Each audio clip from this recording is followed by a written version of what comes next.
കുറച്ച് ദിവസമായിട്ട് കോൺസെൻട്രേഷൻ തീരെ അങ്ങോട്ട് ശരിയാവുന്നില്ല. സർ. എന്താടോ? അപ്പൻ സാറ്. ആ വരാൻ പറ. സർ. വിളിപ്പിച്ചിട്ട് വരുന്നതാ. എനിക്ക് അയാളോട് 2 വർത്താനം പറയണം. വരട്ടെ. Good morning sir. മോർണിംഗ്. അപ്പൻ അല്ലേ? സോറി സർ, ഡോക്ടർ അപ്പൻ Menon IPS. That's my name. ഈ IPS എന്ന് പറഞ്ഞാൽ ഇന്ത്യൻ പെർഫോമിംഗ് സർവീസ് എന്നാണ്. പെർഫോമും ചെയ്യണം വേണ്ടേ? ഓ വേണം. സഞ്ചരിക്കാൻ സർക്കാർ വണ്ടി അലോട്ട് ചെയ്യുമ്പോ പിന്നെന്തിനാ ഈ സ്വന്തം പജീറോ? എന്താ ഷോയാ?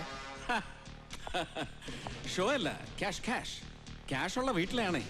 അതുകൊണ്ട് സർക്കാർ വണ്ടി സ്വീകരിച്ചിട്ടില്ലെന്ന് മാത്രമല്ല, കൈയിട്ട് വാരലും ഇല്ല. ഓഹോ, ഈ കളർഫുൾ ഡ്രസ്സിംഗ് ഒക്കെ ഒന്ന് മാറ്റണം. ഒരുമാതിരി കോളേജ് പിള്ളേരെ പോലെ. ഇതൊന്നും പോലീസുകാർക്ക് ചേരില്ല. ആളുകൾക്കൊരു പേടി തോന്നില്ല ഇങ്ങനെ കണ്ടാൽ. ജനങ്ങളെ പേടിപ്പിക്കുന്നവരാവണം പോലീസ് എന്ന് ഏത് ട്രെയിനിങ് ക്യാമ്പിലാണ് സാർ പഠിച്ചത്? സുഹൃത്തായിരിക്കണം പോലീസ് ജനങ്ങൾക്കും സമൂഹത്തിനും. വാക്കിലും നോക്കിലും പെരുമാറ്റത്തിലും മാത്രമല്ല, ഡ്രസ്സിലും വേണം ചേഞ്ച്. ഫീൽ ചെയ്യണം ജനത്തിന് നമ്മളെ അവരിലൊരാളായി. അപ്പൊ ഈ ക്രിമിനൽസിനും അങ്ങനെ തന്നെ ഫീൽ ചെയ്താലോ? ചെയ്യില്ല. അപ്സ്റ്റെയർ വേക്കന്റ് അല്ലാത്തവർ പോലീസായാൽ അങ്ങനെ ഫീൽ ചെയ്യില്ല. ഞങ്ങളുടെ നാട്ടിൽ ചിലരെ കുറിച്ച് പറയും, അപ്പ കാണുന്നവനെ അപ്പാന്ന് വിളിക്കുന്ന സ്വഭാവമുള്ളവരെന്ന്. താൻ ആ ടൈപ്പ് ഒന്നും അല്ലല്ലോ. ഹേയ്, പിന്നെ ഞങ്ങളുടെ നാട്ടിൽ ആ യൂസേജിൽ ചെറിയൊരു മാറ്റമുണ്ട്. അഴകുള്ളവനെ അപ്പ എന്ന് വിളിക്കുന്നവൻ. അതുകൊണ്ട് മേക്കാടൻ എന്നെ ധൈര്യമായിട്ട് വിളിക്കാം അപ്പ എന്ന്. മിസ്റ്റർ മേനോനെ, നിങ്ങൾ വർക്ക് ചെയ്ത അതർ സ്റ്റേറ്റ്സ് പോലെ അല്ല കേരളം. ഇവിടെ നല്ല കായികാധ്വാനം വേണ്ടി വരും കേസിന്റെ ഡെഡ് ലോക്ക് പൊട്ടിക്കാൻ. എന്താടോ? ഹേയ്, ഒന്നുമില്ല സാർ.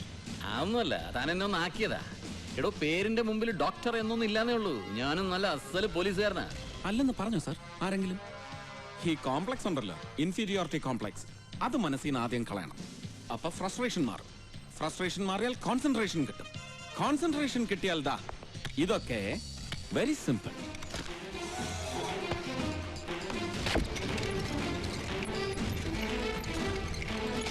Like this. അപ്പോ സഹായം വേണോ എനിക്ക്? ഗൂണ്ടാ ലിസ്റ്റ് എന്താ തരില്ലേ? അതാ. പിന്നെ മേക്കാടൻ വക നമ്പ്യാർ വധ അന്വേഷണ റിപ്പോർട്ട് പഠിച്ചു ഞാൻ. കുഴപ്പം. I am very upset, but you don't have any reason to be upset. ശരിയാക്കിയെടുക്കാം, ശരിയാക്കിയെടുക്കും.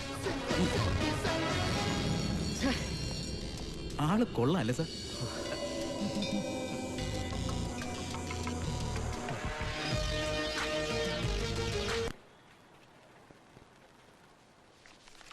എവിടുന്ന് കിട്ടി ഈ പേര്? അത് അമ്മയോട് ചോദിക്കണം. സ്വന്തം പേരിന്റെ കാര്യമല്ല. VIBGYOR, your novel.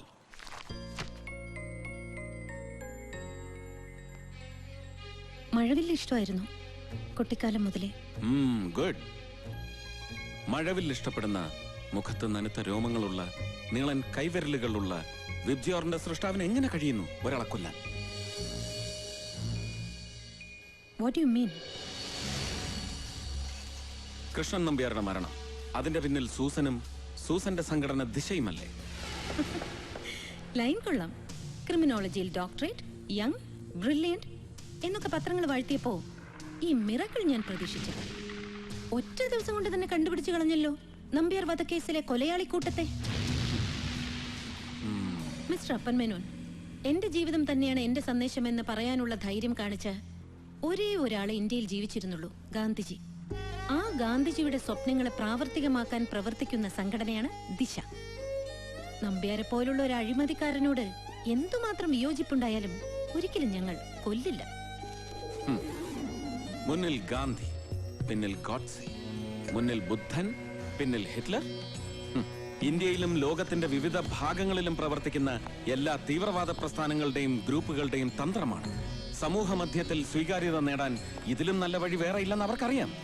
ഒരു നുണ 100 ആവർത്തി പറഞ്ഞാൽ സത്യമായി ഭവിക്കുമെന്നറിയാവുന്ന ഇത്തരം ചെറു ഗ്രൂപ്പുകളുടെ ചരിത്രമൊന്നും പഠിപ്പിക്കാൻ തന്നെ സൂസൻ അറിയോന്നറിയില്ല. കേരളത്തിൽ പ്രവർത്തിക്കുന്ന എല്ലാ മനുഷ്യാവകാശ സംഘടനകളുടെയും പിന്നിൽ വർഗീയ സംഘടനകളാണ്. ഏറ്റവും കൂടുതൽ ജീവകാരുണ്യ പ്രവർത്തനങ്ങൾ നടത്തുന്നതും അവരാണ്. ദിശ അങ്ങനെ ഒരു സംഘടനയല്ല. മുന്നിലും പിന്നിലും ഗാന്ധിജി. ലക്ഷ്യം പോലെ തന്നെ പ്രധാനമാണ് മാർഗവും എന്നാണ് ഞങ്ങളുടെ വിശ്വാസം.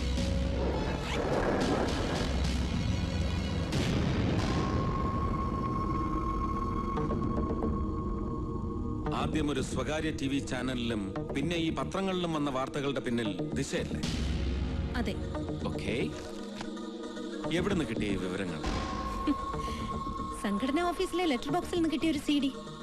അതിലാണ് ഈ വിവരങ്ങൾ ഉണ്ടായിരുന്നത്. ഓ, ആരാണ് CD ലെറ്റർ ബോക്സിലിട്ടത്? അറിയില്ല. അന്വേഷിച്ചില്ലേ? എന്തിനന്വേഷിക്കണം? വിവരങ്ങൾ സത്യമാണോ അത് മാത്രം നോക്കിയാ പോരെ? ഊമക്കത്തുകൾ ഹർജികളായി കോടതികൾ പോലും സ്വീകരിക്കാറുണ്ടെന്ന് ഓർക്കണം ഡോക്ടർ അപ്പൻ Menon. Then you may go. പക്ഷെ ഒരു കാര്യം, സംഘടനാ പ്രവർത്തനത്തിലൂടെ സിദ്ധിച്ച ആർഗ്യുമെന്റ് പവർ ഉപയോഗിച്ച് എന്നെ കൺവിൻസ് ചെയ്ത് കളഞ്ഞൊന്ന് ധരിക്കരുത്. സൂസന്റെയും ദിശയുടെയും പിറകിൽ എന്നും ഉണ്ടാവും എന്റെ കണ്ണുകൾ. Always welcome. എക്സ്ക്യൂസ് മീ, നന്നായിട്ടുണ്ട്. നോട്ട് യു, യുവർ നോവൽ വിബ്ജിയ. Thank U.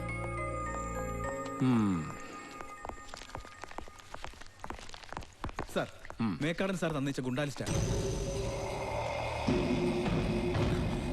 മിസ്റ്റർ മേക്കാടൻ, ബാല്യം എവിടെ? ഇവരുടെയൊക്കെ ബാല്യം എവിടെ? ഒരു ഡോക്യുമെന്റ് രേഖപ്പെടുത്തുമ്പോൾ learn to make it complete.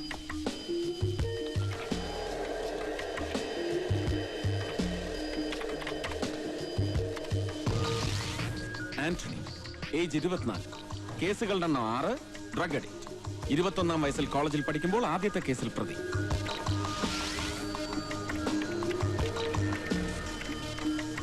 സലാം, വയസ്സ് 30, ഗാങ് ലീഡർ, കേസുകൾ 14, ആദ്യത്തെ കേസിൽ പ്രതിയാവുന്നത് 18-ാം വയസ്സിൽ. See, this is all. I am totally upset and I am terribly upset with you. ഒരു മനുഷ്യൻ ക്രിമിനൽ ആവുന്നത് അവന്റെ 18-ാം വയസ്സിലോ 25-ാം വയസ്സിലോ ആണ്. പക്ഷെ അതിന്റെ കാരണങ്ങൾ അതാണ് എനിക്ക് അറിയേണ്ടത്. അതറിയണമെങ്കിൽ അവന്റെ ബാല്യത്തിലേക്ക് പോണം. Where is it? Come on, tell me, where is it? Where is it എന്നൊക്കെ എന്നോട് ചോദിച്ചാൽ ഞാനിതെന്തോ പറയാനാണ്? ഇതൊക്കെയാണ് ഇവിടത്തെ ഒരു രീതികൾ. ഒരുവൻ ആദ്യത്തെ കേസിൽ പ്രതിയാകുന്ന അന്ന് മുതലുള്ള ഡീറ്റെയിൽസ് ഈ ഫയലിൽ ഉൾപ്പെടുത്താറുള്ളൂ. അത് മാറണം. എന്നിട്ട് സഞ്ചരിക്കണം ഇവർ ഓരോരുത്തരുടെയും ബാല്യത്തിലൂടെ. ചികിത്സ തുടങ്ങേണ്ടത് അവിടുന്നാണ്. ഞാൻ ഒരാൾ വിചാരിച്ചാൽ ഇതാണ് കുഴപ്പം. നമ്മൾ ഒരാൾ വിചാരിച്ചാൽ ഒന്നും ചെയ്യാനാവില്ലെന്ന ഫിക്സേഷൻ, എന്നിട്ട് സ്വന്തം ഉത്തരവാദിത്തങ്ങളിൽ നിന്ന് മാറി നിൽക്കും. അത് മാറണം. Better late than never. തുടങ്ങി വെക്കണം ഇന്ന് തന്നെ. ഇതിലെ ക്രിമിനൽസിന്റെ ബാല്യം ഹണ്ട് ചെയ്യണം. കുട്ടികളാണ് പ്രധാനം, കുട്ടിക്കാലമാണ് പ്രധാനം. U get me?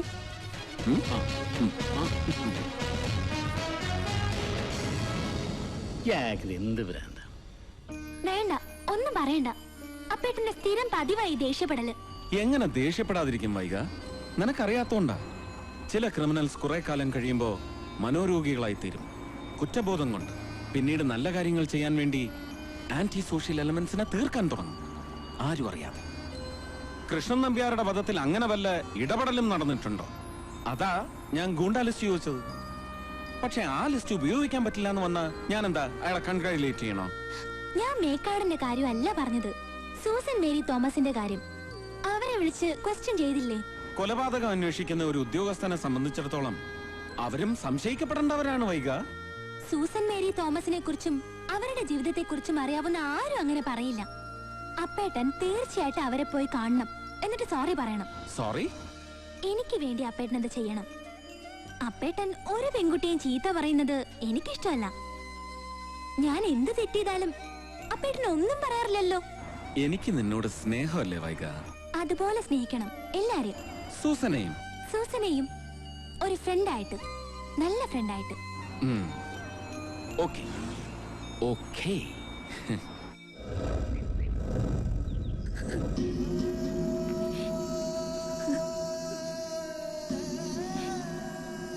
ഇന്നലെ രാത്രിയായിരുന്നു സംഭവം. 5ഓളം പേരുണ്ടായിരുന്നു അവര്. മരിച്ചുപോയ എന്റെ ഭർത്താവ് എടുത്ത കടമാണെങ്കിലും പലിശയും പലിശയുടെ പലിശയായിട്ട് മുതലിനേക്കാൾ വലിയൊരു തുക കൊടുത്തു കഴിഞ്ഞു. അത് പറഞ്ഞപ്പോഴാ. ഇത് കണ്ടോ അവര് ചെയ്തത്? സാരമില്ല, പോട്ടെ, ഞങ്ങളുണ്ടാവും കൂടെ. ഇനി ഒരാളും ഉപദ്രവിക്കില്ല. ഷൈന, ഇവരുടെ ഒരു പരാതി എഴുതി വാങ്ങിക്കും. നമുക്കത് വനിതാ കമ്മീഷനിലേക്ക് ഫോർവേഡ് ചെയ്യാം. വനിതാ കമ്മീഷൻ? ഇതിനൊക്കെ പരിഹാരം വനിതാ കമ്മീഷനും പോലീസ് സ്റ്റേഷനൊന്നും അല്ല. കൊല്ലണം. ഇവരെ ഉപദ്രവിച്ച 5 എണ്ണത്തിനെയും വെട്ടി കൊല്ലണം. ഞാൻ ചെയ്യാം, ഒറ്റയ്ക്ക്. ഗണേശ, നീ അകത്ത് പോ. അല്ല, ഇവരെയൊക്കെ ഇങ്ങനെ വെറുതെ. നിന്നോട് അകത്ത് പോക.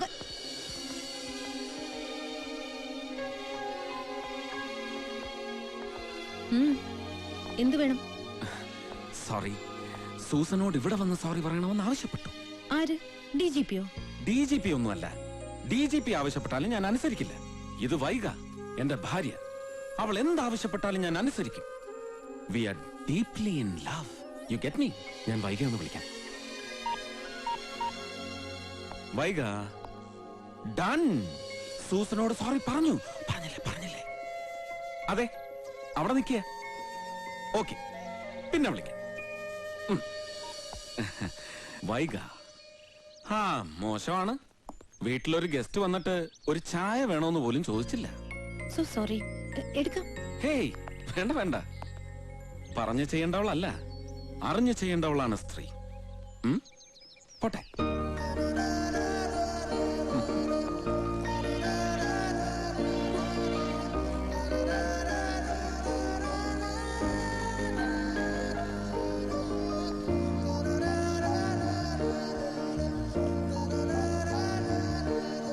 നീ പറയുന്ന പോലെ ഒന്നുമല്ലല്ലോ ആള്. ഇതൊക്കെ തട്ടിപ്പമ്മ. ആളുകളെ കയ്യിലെടുക്കാനുള്ള സൂത്രം. ഏതായാലും നീ അയാളുമായിട്ട് വഴക്കിലൊന്നും പോണ്ട. ആര് പോണു? പക്ഷെ ഇങ്ങോട്ട് വന്നാ ഞാൻ വിട്ടുകൊടുക്കില്ല.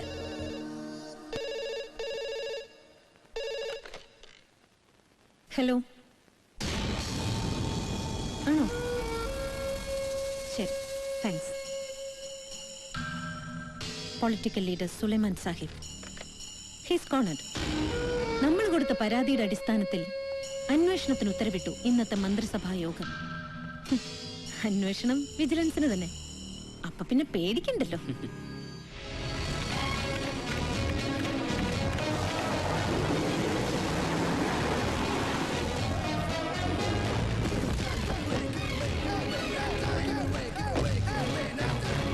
ഗുഡ് മോർണിംഗ് അപ്പൻ. മോർണിംഗ്. നല്ല ഐശ്വര്യമുണ്ട് തനിക്ക്. നമ്പ്യാരുടെ കേസ് അന്വേഷിച്ചു തുടങ്ങിയില്ല. അതിനു മുമ്പ് അടുത്തത് സുലൈമാൻ സാഹിബ്.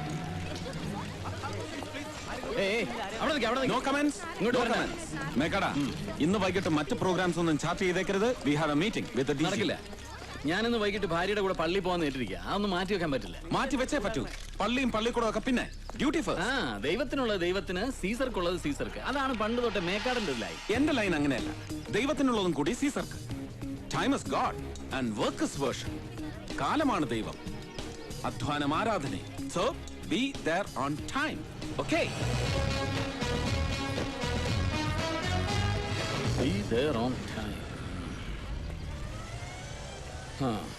ദിവസങ്ങൾക്ക് മുമ്പ് കൊല്ലപ്പെട്ട മന്ത്രി കൃഷ്ണൻ നമ്പ്യാർ, ഇന്നലെ രാത്രി മരിച്ച നിലയിൽ കണ്ടെത്തിയ സുലൈമാൻ സാഹിബ്, രണ്ടുപേരുടെയും മരണങ്ങൾക്ക് പിന്നിൽ ഞാൻ കാണുന്നുണ്ട് ചില ബാക്ക്ഡ്രോപ്പ് കണക്ഷൻസ്, യാദൃശ്ചികത.